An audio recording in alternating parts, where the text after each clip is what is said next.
Over 2.5 million accommodations in 170 plus countries. Book your ideal hotel in seconds. And yes, we are cheaper in 90% of cases. Plus, enjoy the amazing Shamal Travels global customer support. Book your next hotel on shamaltravels.com.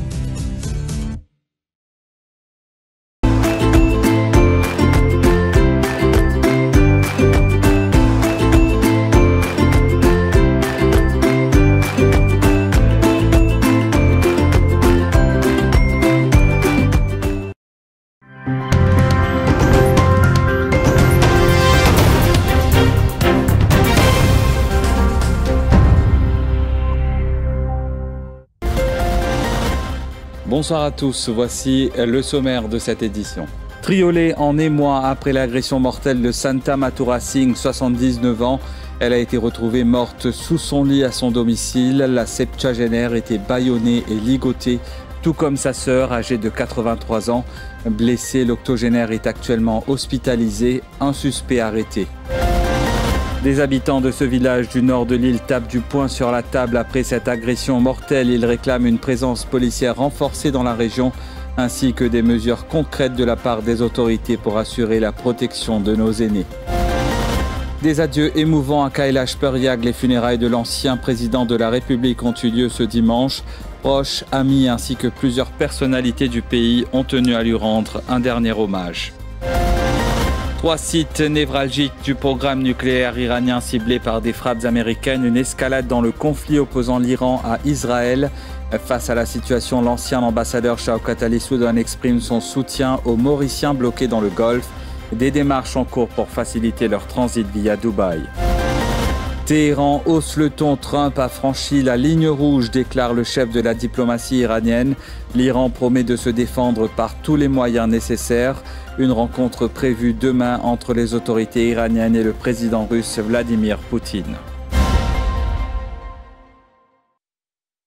On m'a bandé les yeux, bâillonné et ligoté, témoigne Gyanti Ramnaren, cette habitante de Triolet âgée de 83 ans.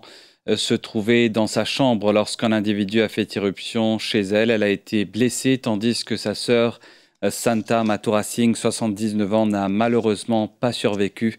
La cause du décès a été attribuée à une asphyxie due à un étouffement ainsi qu'une fracture du cou. Et selon les conclusions de l'autopsie pratiquée par le docteur Sudesh Kumar Gangadin, ancienne enseignante, la septuagénaire a été retrouvée ligotée et bâillonnée sous le lit par l'une de ses nièces. Le personnel du SAMU n'a pu que constater son décès. Les deux sœurs vivaient ensemble dans une maison située à 7e Mile à Triolet. De son lit d'hôpital, l'octogénaire s'est confié à Irshad Olit. Voici la case. Je ne veux pas que ça fait dans la case. J'ai ouvert la porte de rentrer. De décès à des lits et de vie. À terre. Pas comment causer. Quand on causait des filles, attache la bouche. Et je prends la côte et tu finis. Elle sait dire, j'ai des lits. J'attache la tête. Il y a ça sur les yeux. Et selon les premiers éléments de l'enquête, cette agression aurait pour toile de fond une affaire de vol. La maison a été retrouvée sans dessus-dessous, expliquent la nièce et le neveu de la victime. Je suis là-bas, parce que je suis sorti vers les 17h, 10h15 par là. On fait un gate, on rencontre ici dehors avec Ben Kojama. On dit, moi, bien, mais au bout de des heures, tous les jours, on nous.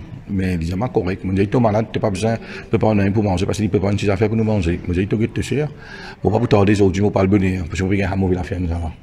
Mais, comment on dit, on peut gagner une prémonition qui est une action pas normale, pas folle, qui est truquée, mais seulement, manière qui nous met en sécurité, nous. Nous pas tant, c'est pas nous gagner un truc, un gros entrée, faire une chose pareille. Moi, je peux nettoyer le dehors. Là, je travaille qui travaille dans la boutique. Il m'inquiète moi. Il peut dire, moi, je peux téléphoner, je aussi là, pas prendre téléphone. Les gens font des choses qui sont good. Là, on disait, les gens viennent là, on get tout cadre dans la porte. Là, on sort là, on rentre mon maman là. Là, on a crié mon maman, on peut dire comme ça, maman, on peut connaître, moi aussi là, pas répondre. Mais mon corps, parce que tout a gagné, là, on allait, on ouvre la porte. La porte là, tu ouvres même. Là, on ouvre, on trouve moi aussi en bas. En là, on a couvert, on va mettre là. Mais à ce moment, on est tenu, on reste en place. Là, on sortit de haut, on se crier là, on met une petite chance de travailler ça. Je tue, là, on prend la clé, on vient ouvrir la porte là, là, je tue une bini. Là, on trouve, là, c'est vraiment, on récite tout ce moment, c'est vraiment tout là, une fraye, ça qui est décédé là. À savoir qu'un individu a été arrêté ce soir, il s'agit d'un homme de 36 ans. Entre-temps, des habitants du village de Triolet donnent de la voix. Trop, c'est trop. Après cette agression mortelle, ils réclament une présence policière renforcée dans la région ainsi que des mesures concrètes des autorités pour assurer la protection de nos aînés. L'occasion qu'on peut venir à cette terre, nous tous nous perdu nos familles un de l'autre, c'est grâce à la drogue. C'est aujourd'hui, enfin, façon situation qui déroulée, un crime qui déroulé. Et pas un monde qui zen qui n'a la guerre pour défendre des personnes bien âgées ils tiennent des affaires qui plus que d'autres dadis ça qui besoin protéger des gens comme ça mais malheureusement ban jeunesse que là peut aller je peux prendre la drogue je peux venir je vais faire sacrer personne mais moi je suis content que depuis Astel là aussi même depuis à partir d'aujourd'hui si nous avons le gouvernement de penser un petit peu tout le temps je dis qui nous vendent du troisième âge, et pense pour protéger nous troisième âge. Mais là, nous pouvons trouver zéro. Nous avons une famille, nous avons grand aînés. Quand nous qui nous librairie ça. Regardez, là, nous avons la protéine miss inhalée. Pensez, quand nous avons une miss qui quand l'éducation, nous avons du monde. Mais moi, pour moi, je trouve bien chagrin. Je bien chagrin, je suis content, pour réaliser ce gouvernement actuel. Quand il était l'inquiète 60-0. Il peut faire quelque chose, il fait lui. Parce qu'il gagne tout pouvoir. Il peut faire la loi, il peut faire tout. La Mauritius Pleasure Craft Federation hausse le ton. Elle dénonce l'obligation d'enregistrement à la TVA pour les entreprises réalisant un chiffre d'affaires de 3 millions de roupies. Une mesure fiscale jugée défavorable aux petits plaisanciers. Son président, Prem Birbal, estime que cette disposition annoncée dans le budget 2025-2026 aura un impact direct sur les petits opérateurs et profiterait selon lui aux plus grandes entreprises du secteur. Il appelle le gouvernement à revoir sa position. D'abord, ce budget-là, c'est un budget qui piétine plus les plaisanciers. Et d'abord, ce budget-là, nous ne gagnons rien. En plus, nationalement, tout va taxer le 3 millions. Aujourd'hui, l'IPDR pour ban plaisancier, comment on a un permis bateau, vous besoin payer VAT, même au travail en roupie. Alors là, moto, comment dire, un gros coup de marteau, la tête plaisancier, nous tu peux attendre quelque chose de bien pour capable progresser. Et là, on peut trouver façon qu'il peut faire, il peut éliminer les petits. Et d'après le renseignement qui est là, nous, un petit pour éloigner, devant l'hôtel 5 étoiles de plus, pour y avoir un nouveau plaisancier qui vous gagne permis. Et de son côté, le Junior Minister au Tourisme, Sidney Pierre, assure que la mesure tient compte des réalités financières des petits opérateurs. Il rejette l'idée et qu'elle vise à favoriser les plus gros acteurs du secteur. Tous les business qui fait 3 millions à monter, qui divisé par 12, un chiffre d'affaires d'environ 250 000 roupies par mois. Connaissant un peu la marge en général, pas les catégories tout business de la même manière. Bien sûr, il y a un cas en particulier qui nous peut étudier. Tout à fait normal qui dans une situation économique dans laquelle qui nous était, qui le gouvernement collectait la VAT avec les business qui fait un profit d'environ 125 000 roupies par mois. Donc depuis que nous prenons le gouvernement, nous travaillons afin que l'industrie hôtelière vienne à l'industrie touristique. Donc il est tout à fait faux pour dire qu'il nous peut protéger les gros business et éliminer les petits. Donc c'est pas vrai du tout. Des adieux émouvants à Kailash Pariyagh. Les funérailles de l'ancien président de la République décédé hier à l'âge de 77 ans ont eu lieu ce dimanche. Il a été incinéré au crématoire d'Allé-Briand à Castel. Proches, amis ainsi que plusieurs personnalités du pays ont tenu à lui rendre un dernier hommage. Reportage de Shehzad Jadou.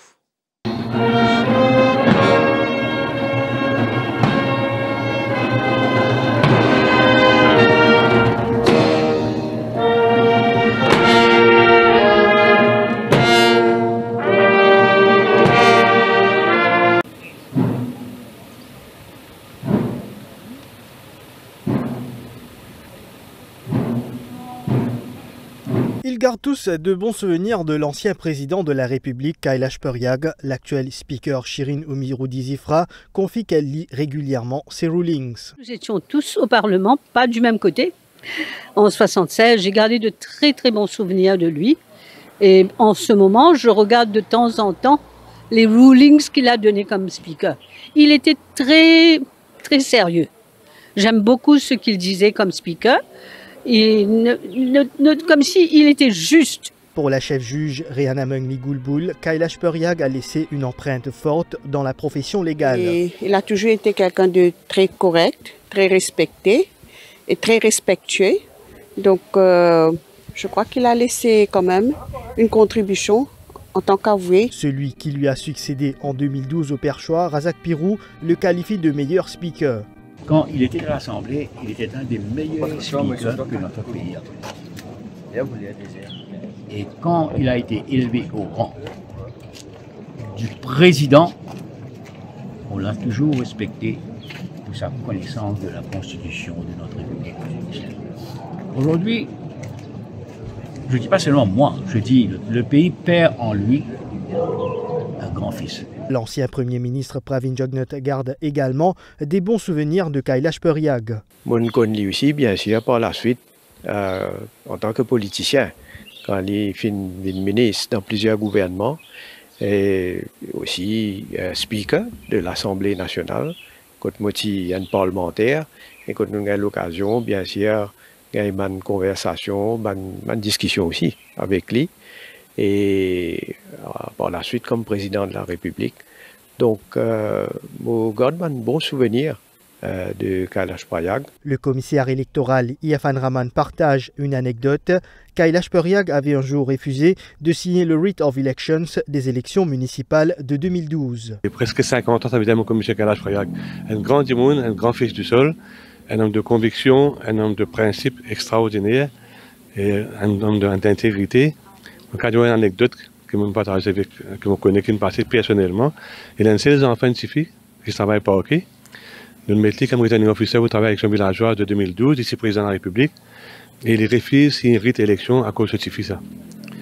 Il fallait comprendre que ce n'est pas lui qui apprend une cette fille. Cette fille n'a pas une secrétaire cabinet, puis elle a juste signé une rite élection. Quand même, à cause du principe, un domaine d'intégrité extraordinaire, il refuse une rite là, il a le droit de donner du monde en place de cette fille. Ça, c'est M. Kailash Pariyagh, un grand fils du sol. Je salue sa mémoire tout bas. Le départ de Kailash Pariyagh laisse un grand vide dans le paysage politique. Nombreux sont les politiciens qui le consultaient régulièrement pour ses conseils.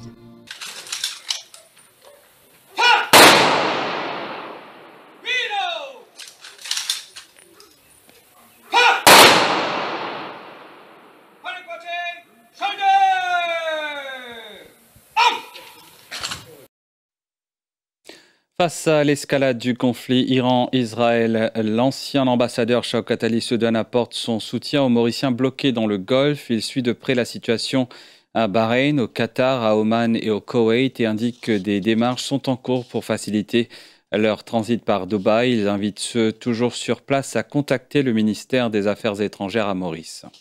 Vous n'avez pas de téléphone après que finit sa intervention américaine. Comme Bahreïn, Qatar, Oman, dans les pays arabes, on commence maintenant à prendre précaution. On donne l'exemple. Dans Bahreïn, pas gagné droit de sortir du tout. Il y a une seule main road qui est capable. Les autres pas gagné droit. Monsieur ambassadeur de tout ça dans le pays là, Bahreïn, Koweït, Oman, UAE, l'Arabie Saoudite. Donc, maintenant, on fait un contact là. En 2016, quand monsieur vice-premier ministre, monsieur enlève le visa pour un Mauricien pour rentrer dans Dubaï. Donc, particulièrement pour faire application, comment rentrer dans l'aéroport Dubaï, depuis 2016, on fait tout Mauricien voyager, il y a un visa on the spot. Donc, ça, aujourd'hui, paye beaucoup. Ben là, pas besoin de faire application, pas besoin de faire rien. Comment on gagne combien de l'occasion de avion de venir Dubaï? Ici, on met une organisation pour les autres parce qu'ils sont dans de mauvaises difficultés. Donc, pour sécurité, on voit les autres pour capable, les là, depuis ici, on peut transférer les autres Maurice.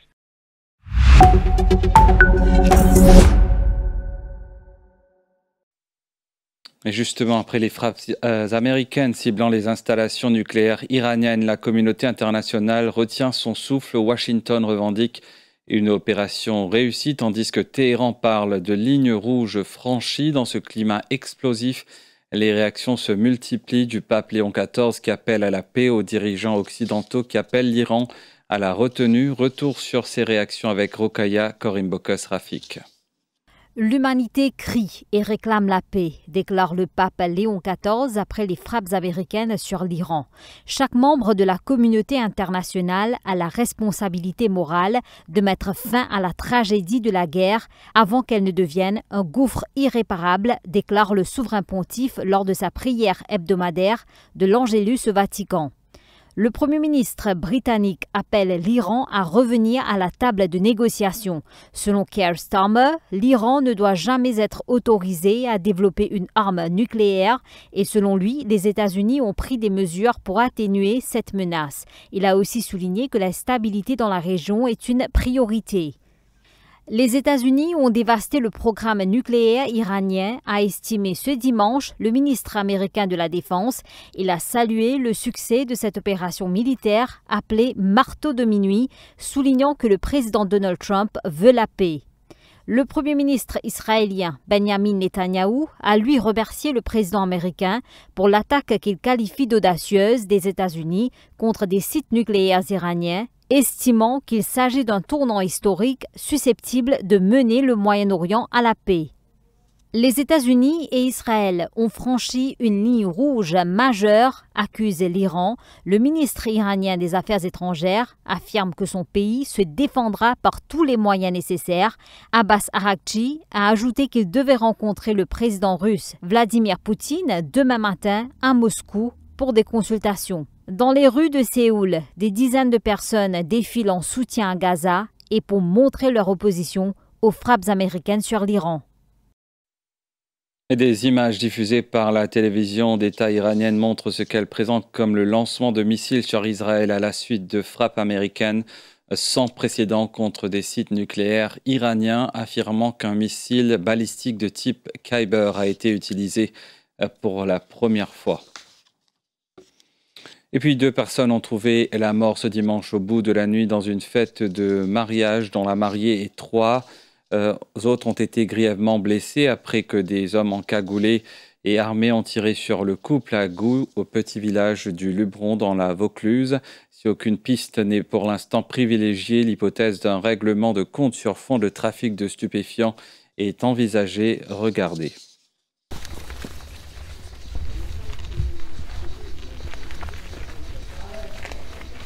Voilà.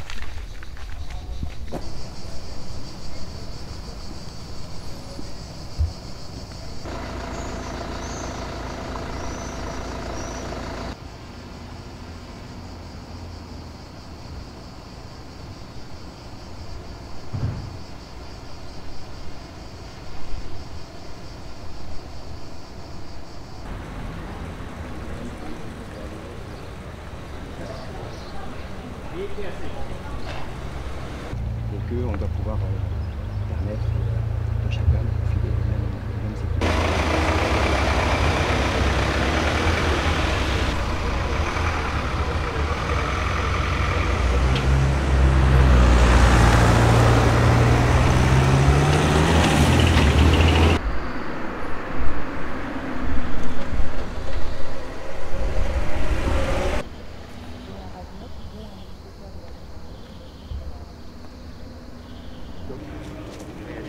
visite touristique.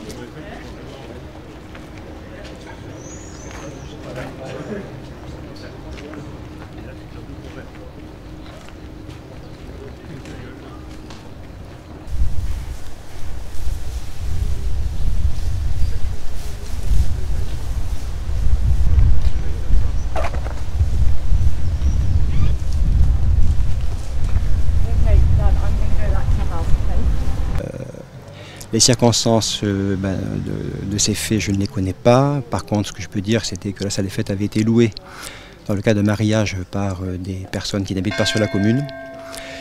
La commune a cette salle des fêtes et qu'on met à disposition, voilà, pour ceux qui le souhaitent, même s'ils n'habitent pas sur le territoire communal. Voilà. Donc là, en l'espèce, c'était ça. Ils venaient d'où ces gens-là? Sur Apt et Cavaillon. Après, on a eu quand même 2 personnes transportées en soins urgents, donc chez les hôpitaux de proximité, et puis 2 personnes décédées. 2 personnes décédées, donc d'après ce que je sais, il y a la mariée qui est décédée, et puis une autre personne que je ne connais pas. Là, on est en train maintenant de faire des recherches, pensant que les personnes responsables pourrait être encore sur la commune, donc là j'ai accompagné de manière à ce qu'on puisse avoir des cartes communales et faire une recherche la plus efficace possible. Je ne sais pas si... Moi je n'écarte rien. Je n'écarte rien, nous sommes à proximité de communes, sans les citer, où malheureusement on a déjà connu des événements de ce type.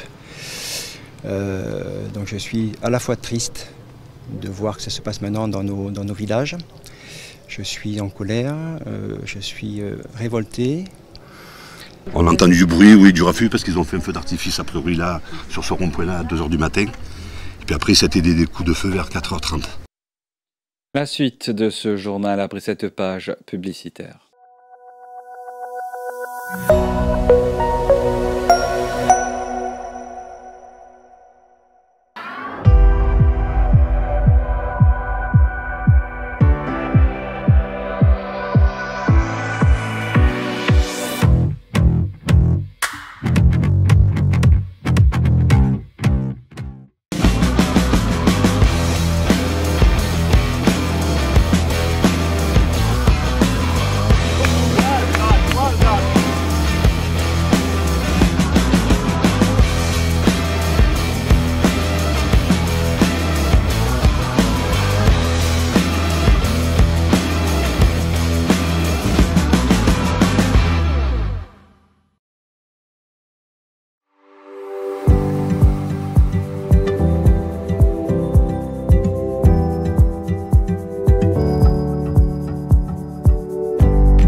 Fin du défi moteur Off-Road Festival ce dimanche à l'Avalon Golf Estate à Bois-Chéry. L'événement qui s'est clôturé à 17 h dresse un bilan positif avec une forte affluence et un public conquis par les essais de 4x4, les accessoires spécialisés et les conseils d'experts.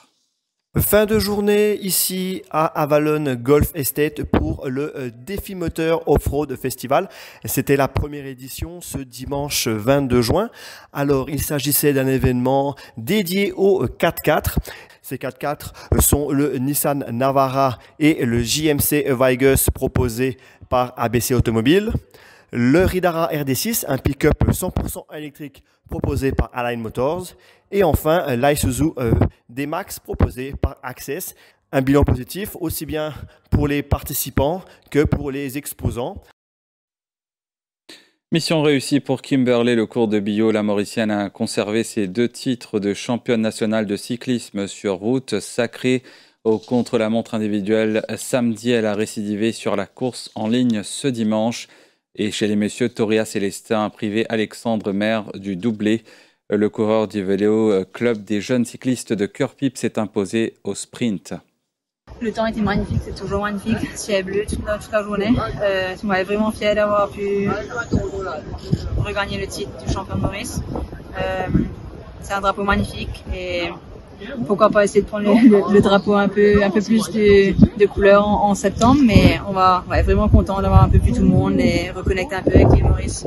On réalise là totalement, mais on remercie mon équipier, mon équipe, une croix en moi, et ils ont fait un travail extraordinaire pour moi. Et nous connaissons qu'Alex est un champion de Maurice, et voilà, on réalisé, mais Marie content de réussir. Et nous sommes arrivés à la fin de cette édition. Merci de votre fidélité au quotidien. Excellente soirée.